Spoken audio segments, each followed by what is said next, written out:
busana ini diinspirasikan daripada keagungan Puteri Gunung Ledang. Lembut sifatnya namun penuh kewibawaan. Tudung berwarna krim menggambarkan kesucian hati.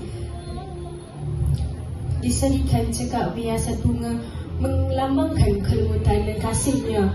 Kebaya biru berjalur emas menggambarkan ketenangan langit gunung serta kemegahan darah diraja. Kain beralun dari hujung tangan diikat lembut dengan gelang membentuk hati. Tanda cinta yang tulus tapi tidak dimiliki.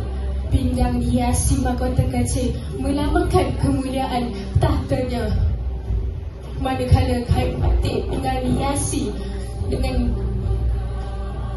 menghiasi bak ekor kebesaran seorang istana. Setiap jahitan helaian menghidupkan kembali keagungan legenda wanita Melayu yang abadi.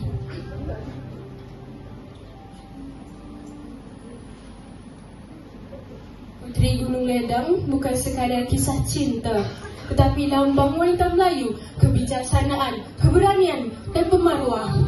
Hari ini, legenda ini kembali melalui busana moden yang memelihara warisan nama